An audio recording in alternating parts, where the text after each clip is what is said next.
Hi, I'm John Green. This is Crash Course World History, and today we're going to talk about the Cold War, which actually lasted into my lifetime, which means that I can bore you with stories from my past like your grandpa does. When I was a kid, they made us practice hiding under our desks in the event of a nuclear attack because, you know, school desks are super good at repelling radiation. Mr. Green, right, remember in elementary school there was this special guest who defected from the Soviet Union and he had like this crazy Russian accent and he kept going on about how Reagan should spit in Gorbachev's face instead of signing treaties with him? And I was like, whoa, dude, calm down. You're in a room full of third graders. And then for months afterward on the playground, we'd play Reagan Gorbachev and spit in each other's faces. Those were the days. Sometimes I forget that you're me from the past. Yeah, it's just really nice to talk to you and feel like you're listening. You're boring. Cue the intro.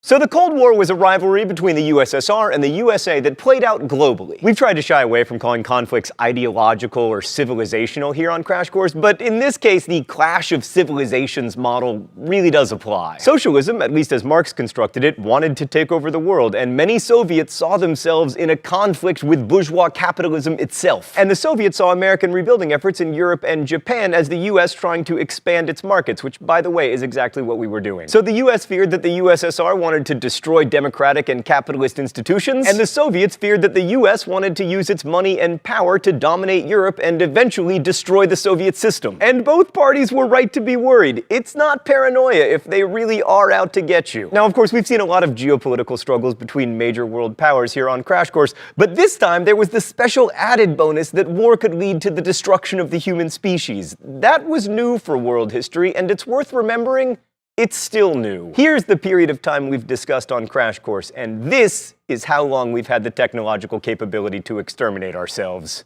So that's worrisome. Immediately after World War II, the Soviets created a sphere of influence in Eastern Europe, dominating the countries where the Red Army had pushed back the Nazis. Which is why Winston Churchill famously said in 1946 that an Iron Curtain had descended across Europe. While the dates of the Cold War are usually given between 1945 and 1990, a number of historians will tell you that it actually started during World War II. Stalin's distrust of the US and Britain kept growing as they refused to invade Europe and open up a second front against the Nazis. And some even say that the decision to drop the first atomic bombs on Japan was motivated in part by a desire to intimidate the Soviets. That sort of worked, but only insofar as it motivated the Soviets to develop atomic bombs of their own. They successfully tested their first one in 1949. From the beginning, the US had the advantage because it had more money and power and could provide Europe protection, what with its army and one-of-a-kind nuclear arsenal, while Europe rebuilt. The USSR had to rebuild itself, and also they had the significant disadvantage of being controlled by noted asshat Joseph Stalin. I will remind you, it's not cursing if he's wearing an ass for a hat. Oh, I guess it's time for the open letter. An open letter to Joseph Stalin. But first, let's see what's in the secret compartment today. Oh, it's Silly Putty. Silly Putty, the thing that won the Cold War. This is exactly the kind of useless consumer good that would never have been produced in the Soviet Union. And it is because we had so much more consumer spending on stuff like Silly Putty that we won the Cold War. Go team! Dear Joseph Stalin, you really sucked. There was a great moment in your life at your first wife's funeral when you said, "I don't think I shall ever love again." And then later, you had that wife's whole family killed. Putting aside the fact that you're responsible for tens of millions of deaths, I don't like you because of the way you treated your son Yakov. I mean, you were really mean to him, and then he shot himself, and he didn't die, and you said, he can't even shoot straight. And then later, when he was captured during World War II, you had a chance to exchange prisoners for him, but you declined. And then he died in a prison camp. You were a terrible leader, a terrible person, and a terrible father.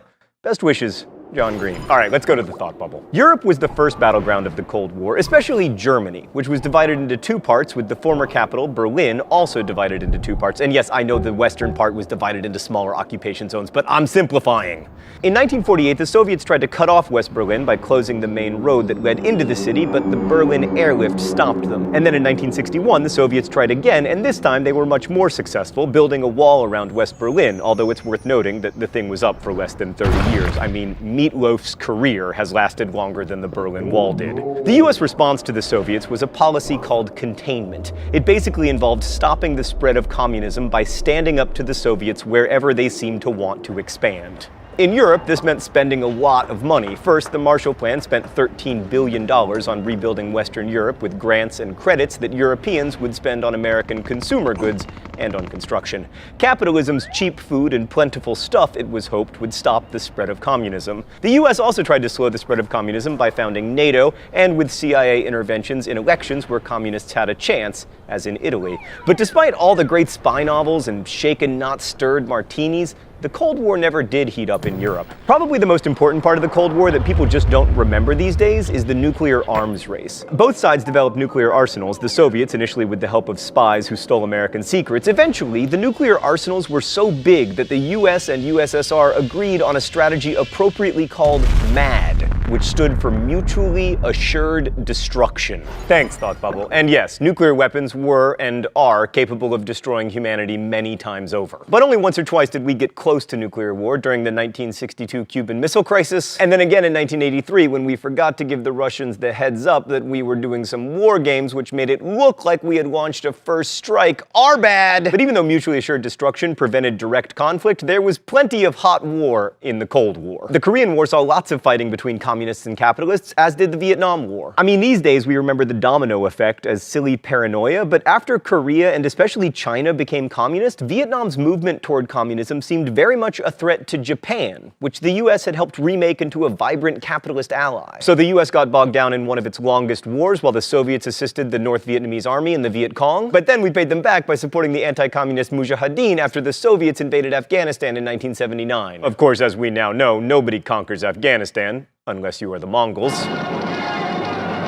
So after 10 disastrous years, the Soviets finally abandoned Afghanistan. Some of those Mujahideen later became members of the Taliban, though, so it's difficult to say that anyone won that war. But it wasn't just Asia. In Nicaragua, the US supported rebels to overthrow the leftist government. In El Salvador, the US bolstered authoritarian regimes that were threatened by left-wing guerrillas. The United States ended up supporting a lot of awful governments, like the one in Guatemala, which held onto power through the use of death squads. Frankly, all our attempts to stabilize governments in Latin America led to some very unstable Latin American governments and quite a lot of violence. And then there were the lukewarm conflicts, like the Suez Canal crisis, where British and French paratroopers were sent in to try to stop Egypt from nationalizing the Suez Canal, or all the American covert operations to keep various countries from falling to communism. These included the famous CIA-engineered coup to overthrow Iran's democratically elected Prime Minister Mohammad Mossadegh after his government attempted to nationalize Iran's oil industry, and the CIA helping Chile's General Augusto Pinochet overthrow democratically elected Marxist President Salvador Allende in 1973. And lest we think the Americans were the only bad guys in this, the Soviets used force to crush popular uprisings in Hungary in 1956 and in Czechoslovakia in 1968. So you may have noticed that our discussion of the Cold War has branched out from Europe to include Asia and the Middle East and Latin America, and in fact almost every part of the globe was involved in some way, with the planet being divided into three worlds. The first world was the US, Western Europe, and any place that embraced capitalism and a more or less democratic form of government. The second world was the Soviet Union and its satellites, mostly the Warsaw Pact nations China and Cuba. The third world was everyone else, and we don't use this term anymore because it lumps together a hugely diverse range of countries. We'll talk more about the specific economic and development challenges faced by the so-called third world countries, but the big one in terms of the Cold War was that neither the US nor the Soviets wanted any of these countries to remain neutral. Every nation was supposed to pick sides, either capitalist or communist, and while it seems like an easy choice now, in the 50s and 60s it wasn't nearly so clear. I mean, for a little while it seemed like the Soviets might come out ahead, at least in the third world. For a while, capitalism, and especially the United States, seemed to lose some of its luster. The US propped up dictatorships, had a poor civil rights record, we sucked at women's gymnastics, plus the Soviets were the first to put a satellite, a man, and a dog into space. Plus, Marxists just seemed cooler, which is why you never see Milton Friedman t-shirts. Until now, available at dftba.com. I like that, Stan, but I'm more of a centrist. Can I get a Keynes shirt? Yes!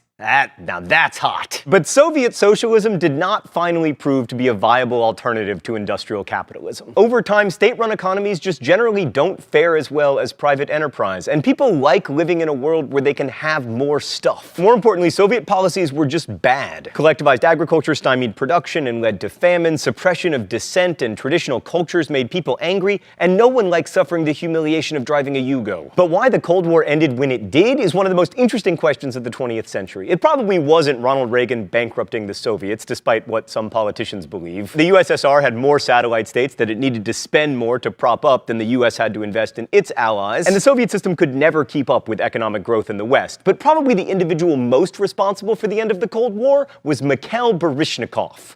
No? Mikhail Gorbachev? Well, that's boring. I always thought the Soviets danced their way to freedom, no? It was glasnost and perestroika?